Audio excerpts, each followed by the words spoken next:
The nation expected silence from Princess Anne, a figure known for stoic loyalty and duty above drama. But in Windsor's ancient halls, she shattered tradition with a revelation so staggering that even the crown itself trembled. "Bravo, Princess Anne!" became the echo across Britain as she dared to reveal King Charles's unspoken final wish before surrendering the throne. Why now?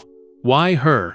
And why did the king trust Anne, above all others, with his last command? The air in Windsor Castle was heavy, almost suffocating, as courtiers and close family gathered in hushed anticipation. King Charles, frail and visibly burdened by the weight of both illness and monarchy, had left the nation in a state of quiet dread. Rumors of his declining health circled endlessly, each whisper more dramatic than the last. Yet no one was prepared for what came next. For it was not William, the heir, nor Camilla, the queen consort, who stepped forward to speak. It was Anne, the silent sentinel of the royal family, who pierced the silence with words that would ripple through history. Anne had always been seen as the embodiment of restraint, a woman who carried duty like armor and kept her emotions locked away behind walls of discipline. But this day was different. Her voice was not a murmur, not a carefully chosen royal platitude. It was sharp, unwavering, and filled with the authority of someone who knew the truth could no longer be buried. The courtiers, accustomed to her cool composure, stared in disbelief as she revealed herself not merely as the dutiful sister, but as the chosen keeper of Charles's final command. Charles's fragile twilight had created urgency, a ticking clock that demanded secrets once locked away be brought into the light. Illness had stripped him of his power, leaving behind not just a monarch nearing the end of his reign, but a man racing against time to ensure his last wish would not be lost in silence. It was this vulnerability that had driven him to entrust Anne with the most sacred of revelations, a decision that stunned those who had long assumed such matters would fall to William or Camilla. The shift was nothing short of seismic. Tradition dictated that heirs carried the message of succession. Yet here stood Anne, breaking centuries of protocol with words that cut sharper than steel. Her announcement did not simply fill a void, it commanded the room, forcing even the most hardened courtiers to recognize that something unprecedented was unfolding. And when one voice from the gathering broke through the silence, "Bravo, Princess Anne!" it was not mere applause. It was an acknowledgement that the monarchy itself had changed in an instant. What exactly had Charles sealed in her hands? That was the question that spread like fire from the castle walls into the streets of Britain. Crowds gathered, straining to hear what secret could shake the very core of the monarchy. Some whispered of betrayal, others of redemption, but all agreed on one thing. Anne, the sister who had spent her life in the shadows of brothers, heirs, and queens, had become the center of history's stage, and as the echo of her revelation lingered, the anticipation grew unbearable. The crown was trembling, not from the weight of transition, but from the mystery of a final wish only Anne could speak into existence. She had broken the silence once. What else was she prepared to unveil? But this was not the first time Anne had carried a burden meant for the king. Her revelation traced back to a lifetime of silent shadows and unspoken duties. For decades, Anne stood quietly beside her brother, the overlooked sibling, while Charles bore the weight of kingship. Yet behind closed doors, a pact existed. An oath whispered in childhood that only now revealed its power. What had Charles entrusted Anne with when the world wasn't listening? And why did she, of all people, choose this moment to unveil it? Their bond was not forged in the grand halls of palaces or on the gilded stages of royal duty, but in the private moments where duty pressed too heavily on Charles's young shoulders. When their mother's reign stretched into decades, Charles confided in Anne the one thing he could not speak aloud: his fear of the throne. He feared not the weight of ceremony, but the crushing expectation that came with being heir. Anne, just a girl then, looked at her brother with an unwavering gaze and offered her promise she would carry whatever he could not, even if the world never knew. That childhood vow became the thread that tied them together for life. As the years unfolded and Charles found himself entangled in scandals, broken marriages, and relentless scrutiny, Anne never betrayed that trust. She was the constant in the chaos, the one who would listen without judgment, absorbing truths that could never be voiced publicly. Whenever Charles faltered, Anne was there, not as the critic the world expected her to be, but as the silent keeper of his confessions. And in this silence, her importance grew, even if few outside the family recognized it. It was this bond that quietly set her apart from William, the heir, and Camilla, the queen consort. Though the nation assumed Charles's deepest loyalties lay with them, in truth, his faith in Anne eclipsed them both. She was the one who had witnessed his darkest doubts and his most private regrets. She had carried secrets that would have broken the monarchy if spoken too soon. And when the time came for him to prepare for the inevitable, there was only one person he could trust to hold his final words: his sister. To outsiders, Anne's loyalty was often mistaken for indifference. Her stern composure, her refusal to indulge in drama, made her seem detached. But beneath that armor of discipline lay a devotion stronger than any spoken vow. She was not indifferent, she was indispensable. She carried the truths that others could not handle. Truths too heavy for William too, threatening for Camilla, too fragile for the world to hear until the moment was right. And so, when Anne stepped forward in Windsor, revealing Charles's final wish, it was not an act of sudden rebellion, but the fulfillment of a promise decades in the making. She was the vessel of his last command, chosen not by circumstance but by blood, loyalty, and the bond of a lifetime. It was their pact, whispered long ago, that placed her at the center of the storm, ensuring that his final wish would not die with him but be spoken with authority and courage. But what could be so dangerous, so explosive, that Charles guarded it for a lifetime until Anne was forced to speak? As Charles's health deteriorated, whispers spread like wildfire across Britain. Was the crown slipping too soon from his hands? Courtiers painted smiles, but doctors exchanged glances that told another story. And within those tense days, Anne held a sealed truth, one that would decide not just who wore the crown, but whether the monarchy itself would survive. The public facade was carefully crafted. Charles still appeared at ceremonies, his posture regal, his smile measured. Yet those who looked closely saw the strain etched across his face, the faltering energy that betrayed his effort to maintain appearances. Every step, every gesture, carried the weight of a man locked in a battle against time. Behind palace walls, the truth was undeniable. The king was weakening, and the throne was slipping into uncertainty. This struggle was more than physical, it was emotional. Charles had spent his life preparing for the role he had inherited late in life, and now, just as he held the scepter of authority, he found himself staring at the limits of his mortality. Balancing the duties of monarch with the creeping frailty of age left him restless, burdened by decisions that could no longer be delayed. It was in this fragile twilight that the most pressing question emerged. What would his legacy be, and who would carry it forward? Tension brewed quietly between William, Camilla, and Anne. William, the natural heir, was eager yet cautious, aware that any premature move would appear disloyal. Camilla, firmly established yet never fully embraced by the public, feared her influence would be stripped away the moment Charles could no longer shield her. And then there was Anne, who said little but whose silence carried more weight than 1,000 proclamations. She alone carried the sealed truth her brother had entrusted to her, and she knew the moment to release it was drawing near. The palace had not faced such unease since the abdication crisis nearly destroyed it in the last century. Every whisper of Charles's decline echoed fears of instability. Would history repeat itself, with a monarch unable to continue and the nation left in chaos? The very survival of the monarchy seemed perched on a knife's edge, with one wrong move threatening to shatter its fragile balance. In the streets, speculation turned to frenzy. Crowds questioned how long the king could continue. The media spun endless theories, each more dramatic than the last. But what the world did not know was that the true answer already lay in Anne's possession. Within her hands rested not speculation but certainty, not rumor but decree. It was the inevitability of her revelation that loomed like a storm on the horizon.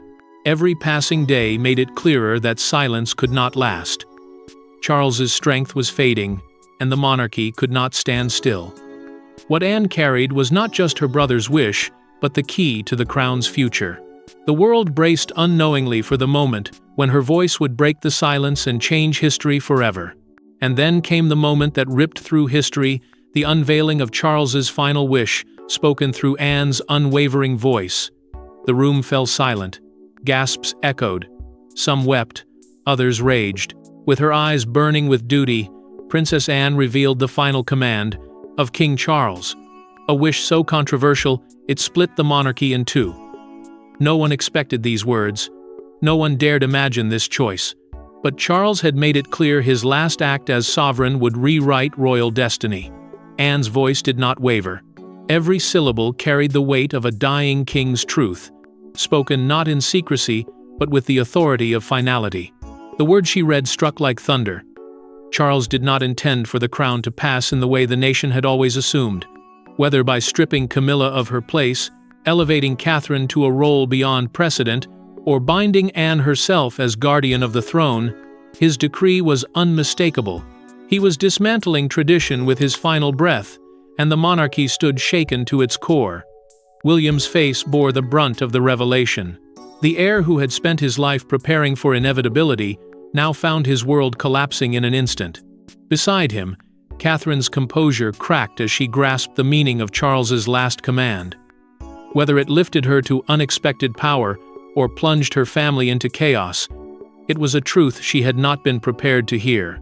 For them, it was not simply politics, it was betrayal. It was duty twisted into a test of loyalty that tore at their very hearts. Camilla, however, did not weep. Her silence was sharper than any cry, her fury masked beneath a rigid mask of disbelief. To be written out of Charles's legacy, after decades of standing at his side, was a blow she could neither accept nor forgive. Her clenched stillness spoke volumes, a storm waiting to break. Courtiers dared not meet her eyes, knowing that the fury of a sidelined queen could ignite battles no parchment could resolve. Around the chamber, advisors and lords stared in horror. What had been assumed to be a smooth transition was suddenly riddled with uncertainty. Constitutional questions hung like daggers. Could such a wish even be honored? Was the king's word in death stronger than the machinery of cry? Tradition? Whispers of abdication and succession crises from history resurfaced, casting a long shadow over the present moment. The monarchy, so carefully shielded, now looked exposed, fractured, and vulnerable. But Anne stood firm. Her voice, steady and unflinching, gave Charles's words the gravity of law. She did not falter, nor soften the edges of what he commanded. She carried his last wish like a torch in the darkness, illuminating a truth that could no longer be hidden. And beyond those walls, the reaction was immediate. Word spread like fire through the streets of London and beyond. Crowds erupted, some cheering, some wailing, many demanding answers. A monarchy built on unbroken succession now faced the storm of public outcry, and the world watched as history bent in real time. But why would Charles choose such a path? To understand, we must return to the hidden battles of his reign, the betrayals, the regrets, and the unfulfilled promises. Even in death, Diana's presence haunted Charles's reign like a shadow in gilded halls. Could his final wish be tied to the love, regret, and shame he carried for decades?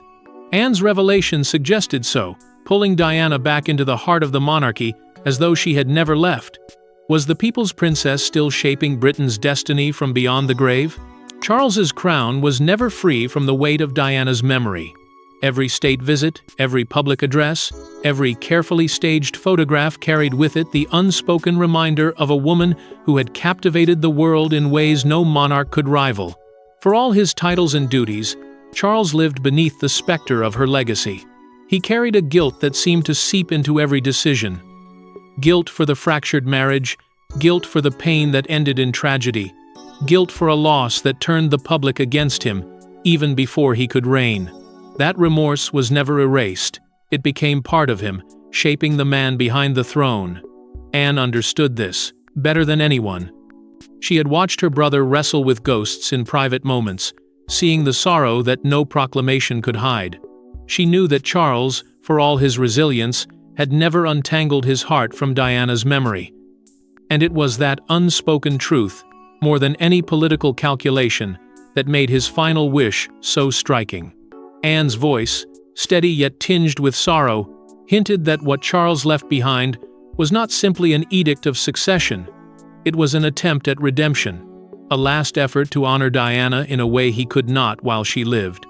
The world outside the palace walls responded instantly. Crowds carried her memory as if she had just departed yesterday, not decades ago. Anne's revelation stirred a wound that had never healed, forcing the nation to relive the pain of Diana's absence. The people's princess, beloved in life and sanctified in death, became the unspoken force behind the king's most daring command. And as whispers of his wish spread, the public saw in it not just a royal decree, but an echo of Diana's voice still shaping the course of Britain. For William and Harry, the toll was unbearable. Their mother's name resurfaced with piercing intensity, their grief renewed in the harsh light of politics. William, already burdened by the prospect of succession, found himself confronting the truth that even his father's last words were bound to the shadow of Diana. For Harry, estranged yet deeply tied to his mother's legacy, it was a reminder of the fracture that had never healed between duty and love. The ghost of their mother was not just a memory, it was now the pivot on which the monarchy turned. Anne, with her characteristic composure, revealed this truth not as speculation but as certainty. Charles's final wish was inseparable from Diana's memory. It was the heart of his last command. A decision born not from ambition, but from regret, shaped by the love he could never reconcile. In that moment, it became clear that Diana's influence had not faded. She had outlived her tragedy to alter the very structure of the monarchy itself. But if Diana's ghost shaped the king's last act, then it was Camilla who stood as the obstacle to its fulfillment, and her fury would set the palace ablaze. When Anne's voice faded, Camilla rose not as a queen consort, but as a storm. Her fury shook the very walls of Windsor, for Charles's final wish threatened to erase her from royal history. Was this betrayal, or the final reckoning for decades of shadows and schemes? Either way, Camilla was not about to surrender quietly. In public, she maintained a cold, calculated composure, her face carved into a mask of restraint. But those closest to her saw the tremor beneath the surface. She had clawed her way into acceptance after years of scandal, fought against the ghost of Diana, and endured the scrutiny of a nation that never fully embraced her. Now, with one decree, Charles had pulled the ground from beneath her. To be written out of his legacy was not just a humiliation, it was annihilation. Her rage, though silent, burned hot enough to consume the fragile unity of the family. Anne stood firm, her voice unwavering, as though daring Camilla to challenge the words she had just delivered. What followed was less an exchange of dialogue and more a collision of wills. Camilla, armed with indignation and a lifetime of grievances, stared down the sister who had unveiled the king's betrayal. Anne, carrying her brother's final wish like a weapon, did not flinch. For a moment, it seemed as though the monarchy itself had shrunk into this battle between two women, one guarding the king's truth, the other determined to protect her claim to history. William found himself trapped in the middle of this storm, his loyalties torn in impossible directions. To stand by Anne meant honoring his father's last command, but to defy Camilla risked igniting a public scandal that could destroy the monarchy's fragile image. Catherine's silent presence beside him only deepened the tension. Each glance, each sigh, seemed to remind him that his decision would not only define his reign, but shape the crown's survival. Behind the closed doors of Windsor, advisors and legal minds scrambled in chaos. Could the king's final decree even be enforced? Some argued that a monarch's last wish carried symbolic weight, but no binding power. Others whispered that ignoring it would spark outrage so fierce the monarchy might not recover. The question was not simply one of law, but of survival. To dismiss the wish would be to silence a king's final voice. To enforce it meant risking a constitutional crisis unlike any seen in modern history. Outside the palace, the divisions grew sharper by the hour. Crowds gathered, split between those who celebrated Anne's courage and those who rallied behind Camilla's dignity, the media framed it as the ultimate test of royal loyalty, a clash between truth and ambition, legacy and survival. The monarchy, once thought untouchable, now seemed vulnerable, its future dangling by a thread woven of rage and revelation. But even Camilla's wrath could not silence the truth, for Anne held more than words. She held the king's final seal, signed in trembling hands. It wasn't just Anne's word, it was ink on parchment, sealed with the royal crest. Charles's decree, hidden for weeks, bore his final command in his own hand. When Anne produced it, all doubts vanished, and the monarchy faced its point of no return. This was no rumor, this was law, as Charles intended. From the folds of her coat, Anne revealed the document that would silence skeptics and ignite chaos. The room stiffened as she placed it before the gathered family and advisors, its edges worn, its seal still intact. No longer could Camilla accuse her of fabrication. No longer could William dismiss it as misinterpretation. Here, laid bare in Charles's own handwriting, was the truth, his final will for the crown's future. The words themselves, carefully crafted in a trembling hand, spoke not only of succession but of redemption. His writing carried the weight of confession, acknowledging mistakes, regrets, and a desire to correct them before time silenced him forever. Every line read aloud by Anne trembled with sorrow and determination. Courtiers wept as the king's private voice, hidden until now, echoed across the chamber like a ghost, returned to finish his story. The seal itself was undeniable. No advisor could question it, no family member could refute it. The wax bore the crest of authority, proof that this was not hearsay, but the king's final act as sovereign.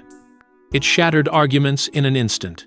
Silence fell heavy after Anne's reading, broken only by the muffled sobs of those who realized that the monarchy's future was no longer built on tradition, but on the dying wish of a man who refused to let history define him.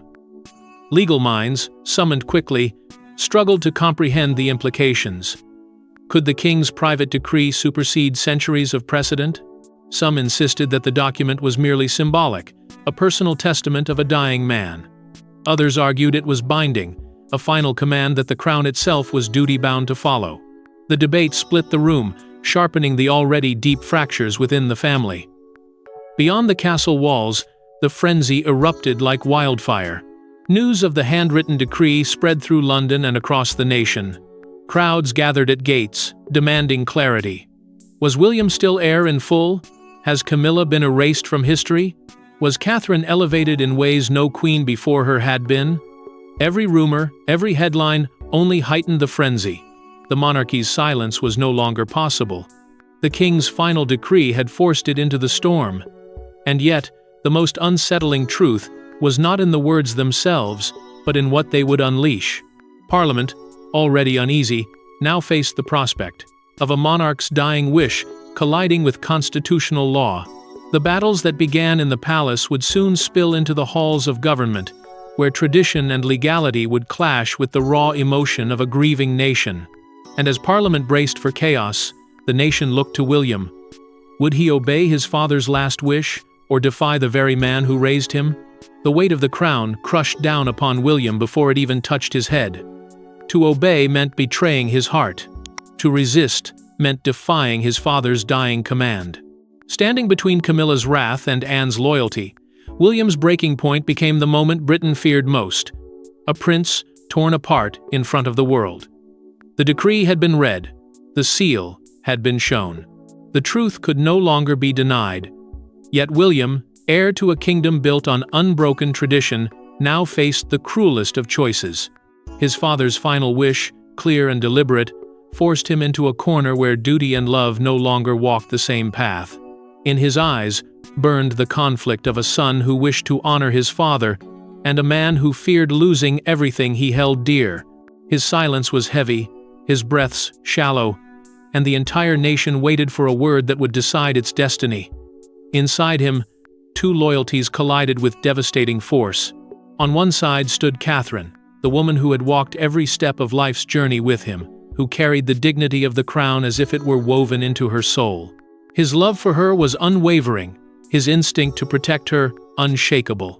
On the other side stood the monarchy itself, the institution he had been born to defend, the legacy of centuries pressing down upon his shoulders. To choose one over the other meant shattering the delicate balance that defined his very existence. Camilla's fury only deepened the fracture. She pressed forward, her rage cloaked in regal poise but sharpened with the venom of betrayal. She demanded defiance, urged William to stand against Anne's reading, to reject the decree as nothing more than sentiment written in a sickbed. Her words cut, her gaze pierced, and William found himself engulfed in a battle not only for power but for survival. In her anger, he saw the storm that could tear the monarchy apart if he faltered for even a moment. And then there was Anne, quiet but unyielding. She did not shout, she did not argue. Her calm voice cut deeper than Camilla's rage ever could.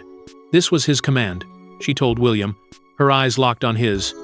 It was not merely an appeal to duty, it was a reminder of love, of trust, of the pact Charles had left behind. Anne's words carried the weight of finality, and William knew he could not dismiss them without betraying the father he had lost. Caught in this storm, William felt the crushing pull of all that defined him. He was not just a son, not just a husband, not just a prince. He was the fulcrum of history, the man whose decision would echo across generations.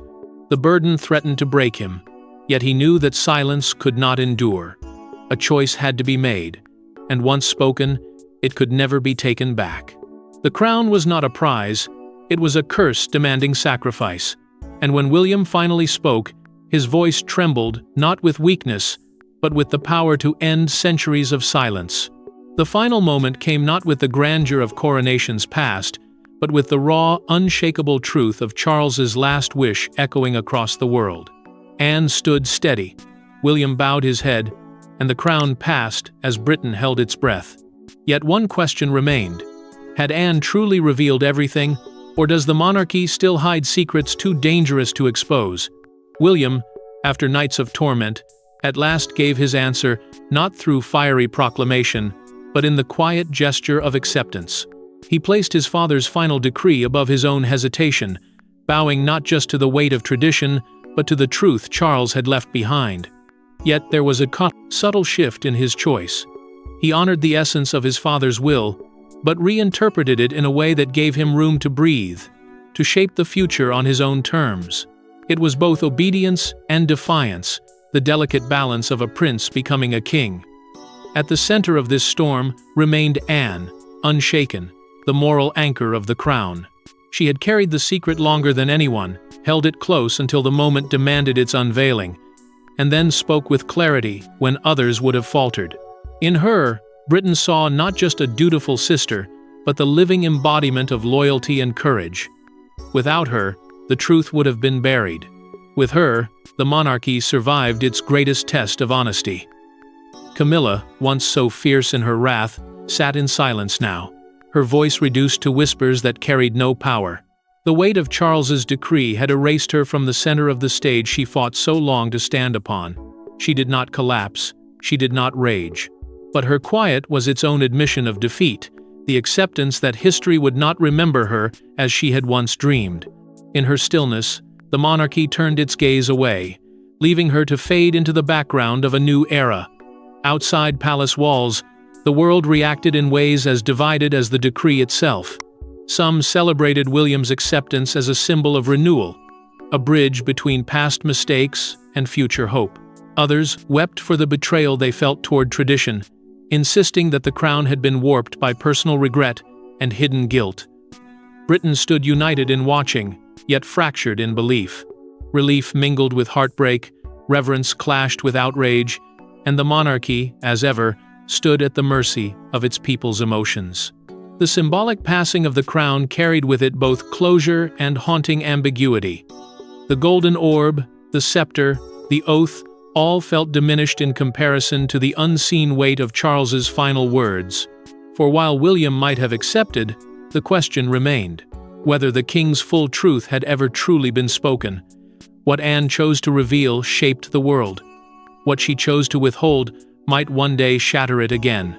As the silence of the ceremony gave way to the roar of history, Anne's gaze lingered. There was something unsaid in her eyes, a suggestion that Charles's final wish had not been the only secret he entrusted to her. Whispers of more hidden truths lingered, locked away in the vault of her heart, waiting for the right moment to surface. And so, the crown may have passed, but the whispers Anne carried remind us that the monarchy's deepest truths remain locked in shadows, waiting for the next revelation. Thanks for watching. Don't forget to like and subscribe, and we will see you in the next one.